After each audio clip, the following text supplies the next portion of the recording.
Welcome to the Bitchin' Siblings Podcast. Welcome back, everyone, to this week's This or That, or in this case, Would You Rather. My name's Amy, and I'm Jenny. So, this is a Would You Rather situation. Would you rather always be 10 minutes late or 20 minutes early? 20 minutes early. We are both that way. Because if you are not 5 minutes early, you're fucking late. Absolutely. Now, I'm not saying you got to clock on 5 minutes early. I'm just saying that you need to make sure to give yourself 5 minutes so you don't get stuck behind a train or a slow ass driver, because you bet your ass if you're scheduled at 4, by 4 o'clock, you are checking in. Clocking in, sorry. Or if I'm meeting you for drinks, I want to make sure you're on time. And if we're both early, we get more time. Yeah. I could not be always 10 minutes late. My anxiety would be through the roof. I would be in an insane asylum. Yeah. If I had to be that late all the time. I'm not lying. I don't think there's enough anxiety medication to make me not go off the deep end if I am always late. Yeah. Same. Absolutely. 100%. Like I would be frightened of what that would look like. Yeah. Yeah. Would you rather always have your shirts be 2 sizes too big or 1 size too small? 2 sizes too big. And what's your reasoning? Because they're more comfortable? Yeah. I move a lot. Like, even when I talk, I'm always moving. And like, if I'm constricted, that's no. Yeah. I'm also gonna look like a Pillsbury Doughboy if I wore 1 size 1 too small. size too small. Same. So Same. I'm gonna look like a miniature Michelin Man. Would you rather live in America or Europe? Anywhere in Europe? Yeah. Anywhere in Europe, anywhere in America. I think anywhere in Europe. What's your reasoning? I think that I would do better in a smaller country where social programs like healthcare and everything, yes, you might take a lot of my taxes, but I don't ever have to worry about that. It just seems like those countries have a very long lifespan, low drug crime rates, happy people. And I just feel like that's where I might thrive the most. So my reasoning is because Europe as a continent is a lot smaller. So you could drive 3 hours and you could have hit several countries, and that therefore I could travel more of the world that way. Yeah. Yeah. So, I mean, I would like to travel the world too, and it would be much easier, yes. But I just feel like there are more countries in that area that are a little bit more, I don't want to say liberal because that's not what I mean, but just not so heavily emphasizing religion as their basis of government. I'd just seem happier. I'd also like to be somewhere where they like to have naps after lunch. I would not be mad about that either. Exactly. Siesta all the time. Absolutely. I'm right there. Be alone for the rest of your life or save someone's life?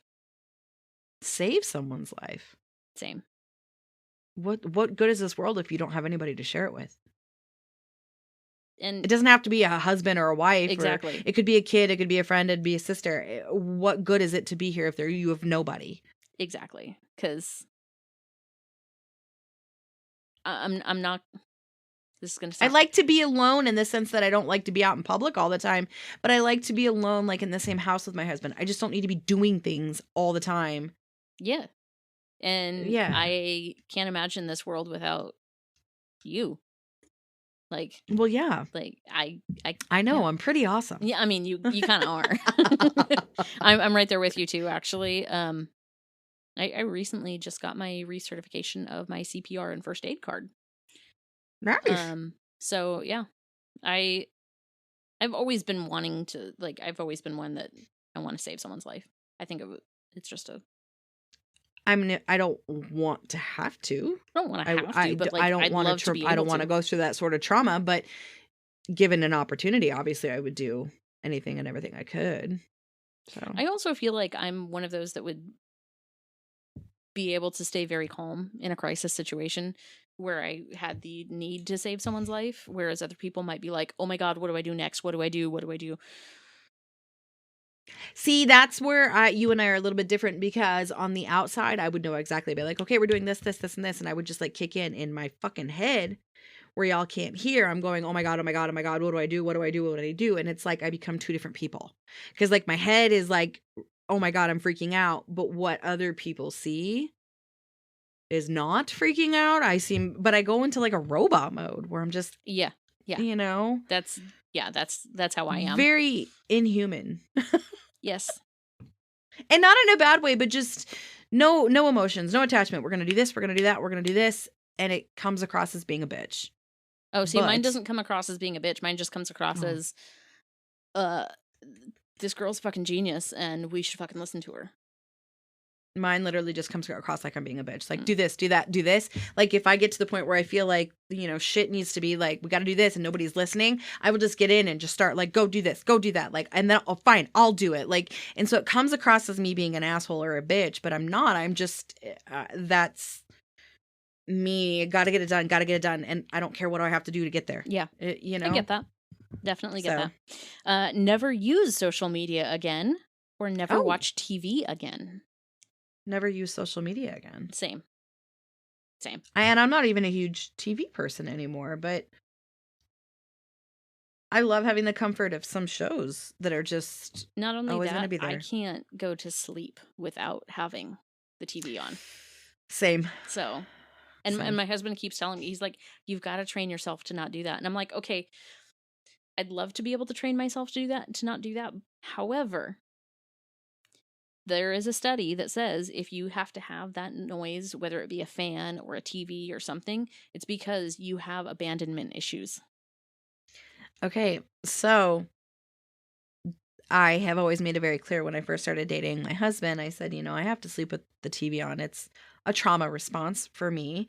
I have to drown out my thoughts at night, and I hear footsteps in my head because that is a trauma response to something I did hear prior to a traumatic experience. Coming up the stairs, I heard footsteps coming up the stairs, and now that's what I hear if it's too quiet. The only time I have never had that problem and was able to sleep without any sort of noise is with Mom. Yeah, I couldn't. Because I think the only place I feel 100% truly safe, not that my husband's not a fantastic guy, but like, I don't, since I moved out of my mom's house, I've never been able to. So no joke, I did not know that you heard footsteps if it's too quiet. Do you? Yes. Yeah. And I know it's my heartbeat. And I actually never thought about it. I never thought about why. It's a trauma response. No, I know. I know. And now that I know that you have that problem, I know exactly what it is. I know exactly what it is. So. Yeah. And it puts me into an anxiety attack. It makes it difficult for me to fall asleep. It makes me difficult for me to stay asleep because I constantly am waking up and stressed, and I clench my jaw, and it's just so the TV just helps because it allows me to focus on something, and it has to be something I've seen before. Mm-hmm. It has to be a comfort show, i.e. Friends, Big Bang, Office, something I've seen a bajillion times. Yep. Because it's a comforting thing for me. Lately, it calms me. The Good Place. I see, and I haven't started watching that yet. So once I go through a whole series, then it becomes one of mine. But that's on my to-do list. Okay, well, you gotta. That one's only 4 seasons. Get through it, okay? But that's why I would prefer the TV. Absolutely. I don't need social media. I think it's awesome. I don't need it. Yeah, same. I'd survive without it. Discover a new planet, or discover a cure to cancer. All cancers, or just one kind? It just says 2 cancer, so I'm going to say all kinds. I would rather cure cancer. Absolutely. Same. What was the other option? I don't even remember. Discover a new planet. Oh, yeah, no. I'd rather... Maybe in 1982, back when we didn't have telescopes that really showed us much, and once the first planet that we really kind of found outside of Pluto, maybe. I'd want to be that person. Nope. Because it's the first one. And maybe when, we didn't know much about cancer and we didn't realize that pretty much everything was cancer. Yeah. So, yeah. So like 30 years ago, my answer might be a little bit different, but now it would be curing cancer. 1980 would have been 40 years ago, sweetheart. Okay, fine. Just saying. Just putting that out there. This is very similar to one that I've done before, but different. Unlimited sushi for life or unlimited tacos for life. You can have the other one as well, but one you get unlimited.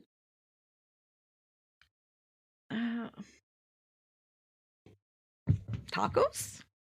Really? If they're authentic Mexican tacos. Okay. Not the white people tacos. Is that because you can eat more of that?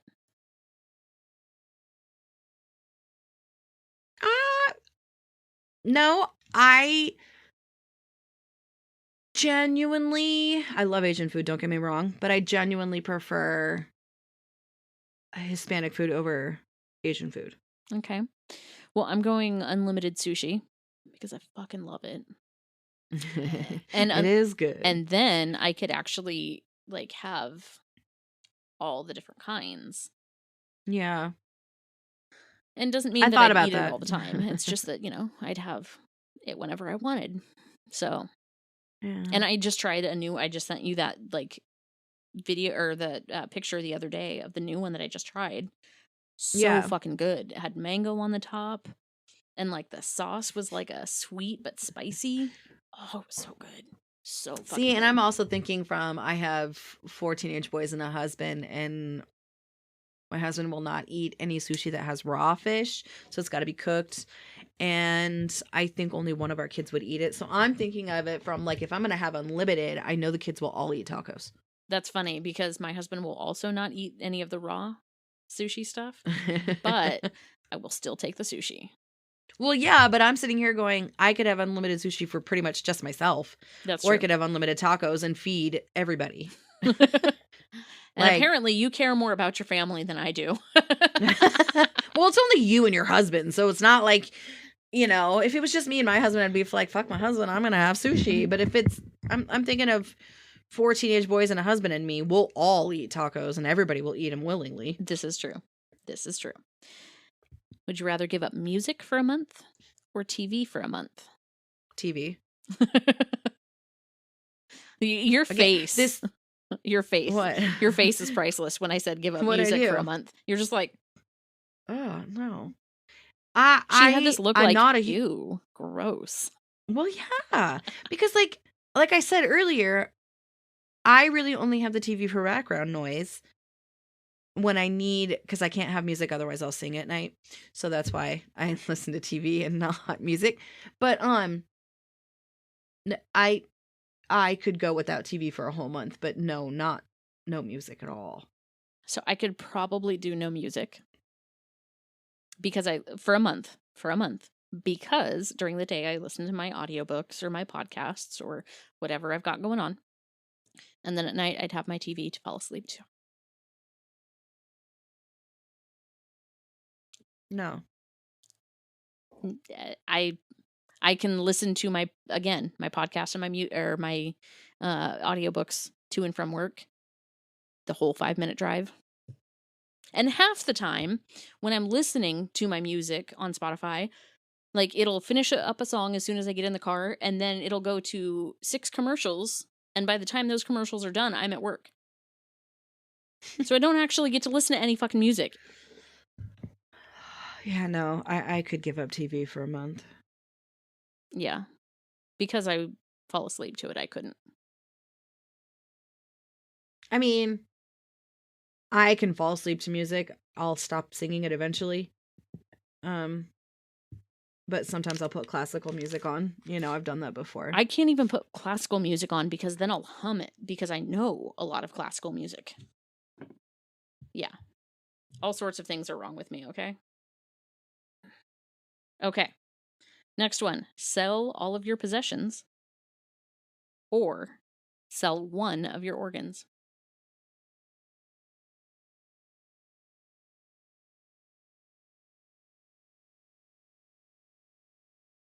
Sell one of my organs. Because I couldn't get rid of every possession. I have some things that like are just absolutely priceless to me, and you can't replace those. And if you're going to sell one of your organs, what are you selling? I'll sell a kidney. You have 2 of them. No joke. That was one of my thoughts. But at the same time, I'm like, I don't know. My kidneys have been assholes lately. So what if I sell As long one? as it passed all the tests. Yeah, but what if I it. sell one and then later on I'm going to need that one because this one that I kept decided it was going to fuck out. Just saying. Like, that would be my luck. So, are you gonna sell all your possessions, no. or I'll sell an organ. You know what I'm gonna sell? I'm gonna sell an ovary. Well, fuck yeah! If I could get rid of all that shit down there, you can have it all. Oh yeah, same. I'll donate all of it for free. Yeah, same. Like, you can have that shit. Just pay the hospital bill, and that's it. Exactly. I'm right there with you. All right. Not shower for a week, or wear the same clothes for a week.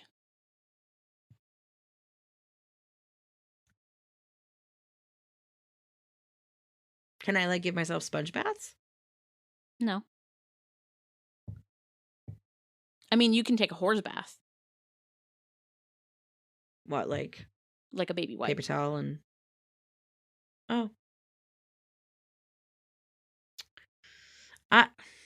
I'd have to say not take a shower. I've been on I went on like a 2-week backpacking trip out in the middle of nowhere where we had no running water. So we jumped in the lake and stuff, but like you couldn't shower, and I was fine. I'm going to go the same. I've done, again, camping trips and we didn't have access to showers. Yeah. We just went swimming in like the lake or the river or wherever. And it's real fucking cold, so you just get in and get out. Oh, see, even though it was real fucking cold, I didn't fucking care. I stayed in there. Yes. I apparently was gonna say, like welcoming of hypothermia. So yeah. Oh goodness. Okay. So this one, sorry about that. This one might be a little lose your sense of smell or lose your sense of taste. Smell. Why? Because I like food too much to not be able to taste it. Okay. Although maybe I should lose my sense of taste, because then I would actually like get skinny again, because I wouldn't be hungry, because nothing would, but everything would smell good. And then smell. I want to taste it. So I'm gonna go with taste, because half of how I cook is by smell. And if I couldn't smell, then I wouldn't be able to smell things like flowers or smoke or anything else unrelated to food. So I don't know that I'd want to get rid of that sense. And then hopefully I could lose some weight. Because then I'm like, fuck see? It. Yeah. Exactly. All right. 3 more. Set the table before dinner or clean up after. Set the table. Why? I hate doing dishes. I'll do dishes. If I'm by myself, nobody's in the house, I can put my headphones on and I can do my thing. But if there's people in the house, they're always in my way. They're trying to get into things, like or they're sitting there watching me. It just drives me nuts. But nobody cares if I set the table, because I'm usually the one cooking dinner. So like, I know when it's going to be ready. I know what sort of utensils we need, like, So I'd rather set it, and then because this is what we usually do now. I usually set the table, and then after dinner the boys clear it and do the dishes. So I'm gonna stick with you on that. However, we don't have a table anymore. Where'd your table go? Oh, we sold it before we moved down here. Oh. And we haven't gotten another one because it's just the 2 of us. Mm-hmm. So we just have our little TV trays. that we eat off of. And we're generally watching a show that we watch together while we're eating together. So I'll set the table, which is all of literally getting out a napkin for each of us and utensils. I'd say about 2 nights a week we'll all sit on the couch. Like if it's something like pasta that's not spaghetti, but like I'll make like a butter Alfredo or butter pasta or whatever. So it's not a big deal. But if it takes something like cutting like chicken or pork or whatever, we all sit at the table. So like 2 nights a week we might sit on the couch and watch a TV show together. The other 3 nights we're at the table. That's fair. All right. Last 2, go to bed early or wake up early. Go to bed early. Just because you like sleep. For anybody who doesn't know, my phone goes into goodnight mode at 8:15 and after 8:15, if you're not my husband or my 2 kids, nothing comes through because I like to be in bed and so it's past my bedtime. By 9 o'clock, I'm usually passed out. Same. My phone goes on Do Not Disturb at 8. And the only 2 people that can get through, which I need to change, currently is my husband and you. Oh. Hey. But I was told I need to change that to add my father-in-law. Oh. Because he's getting a little older and he doesn't live far from here, so we need to. Yeah, and you guys are the closest family, so he needs to be able to get a hold of you. Yep. Yeah. That makes sense. Yep. So, all right, last one. Marry someone who doesn't love you or marry someone you don't love.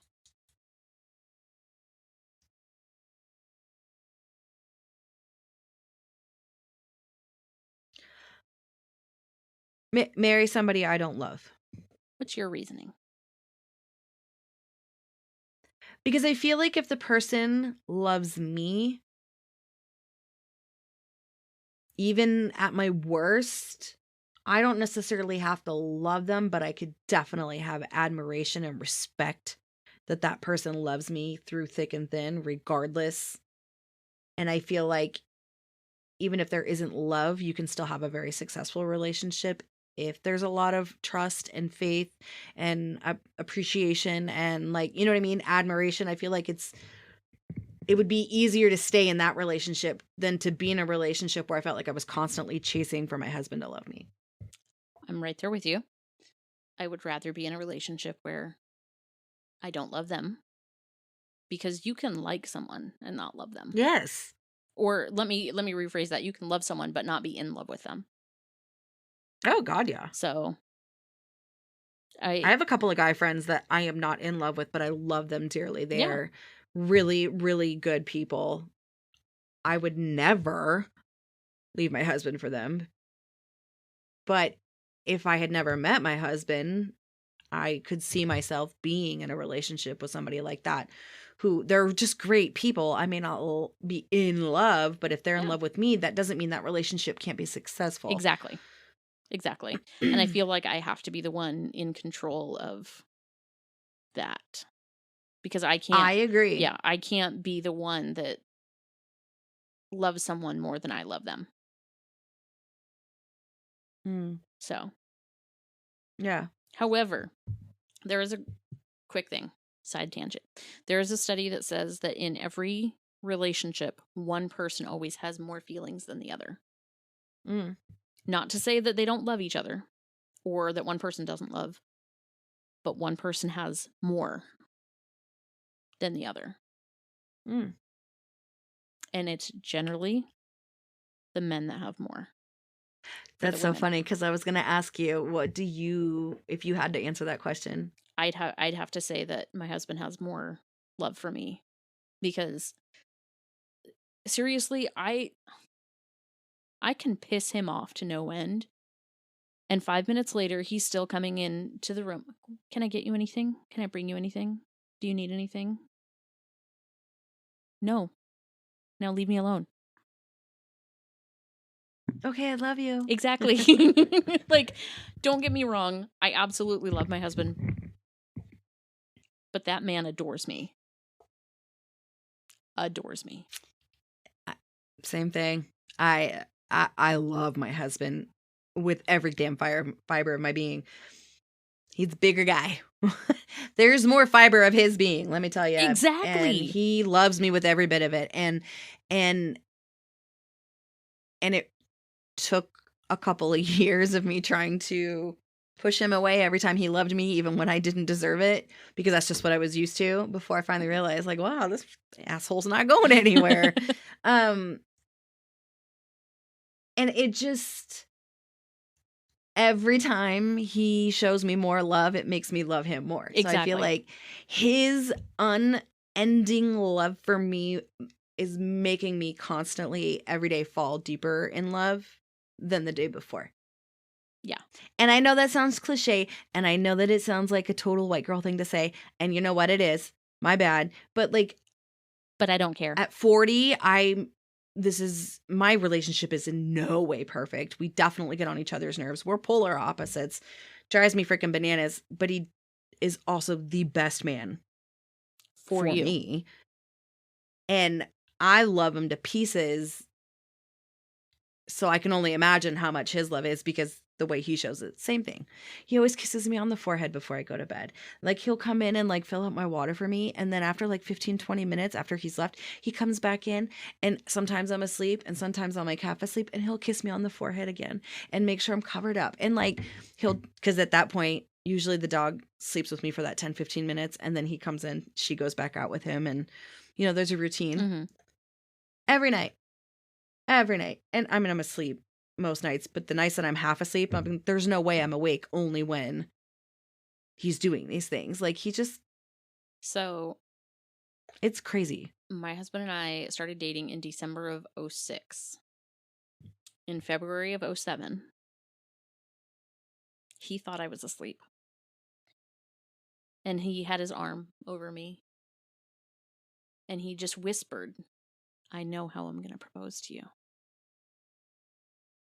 And the next day was the first day he said he loved me. But he still doesn't, he claims he does not remember ever saying that. And he will not tell me what his other proposal was going to be. Well, maybe it's your proposal. Maybe. But I wanted to You'll know. never know. I wanted to know. Like, I was like, what was it? Did I get the proposal that you were going to do? Or was there... I would imagine not, because by the time it finally came around, he knows you more. He loves you more. You guys have more things that are significant to you. And so it probably birthed from one thing and then transformed into something else based off of the relationship growth you guys had. True. So I'm sure it started at one point being very genuine, but what you got was probably nowhere near it, because it evolved. The more time and the more memories and experiences you have together, the more it is to like curate that proposal to fit that person. That's true. That's very true. So, and your husband's a thoughtful man like that. So like, let's be real. He is, like, seriously, like, that's another reason why I think he's got more feelings than me. We're small. Yeah. There's only so many places the feelings can go. I know.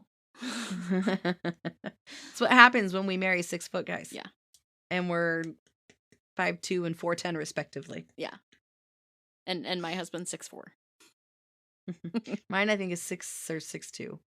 I was gonna say he's very close to being the same like height as Bill, but then again, Bill also doesn't stand up all the way. Like, he's like constantly he's an old man at all time. Oh, he's been an old man since I met him. All right. Anything else?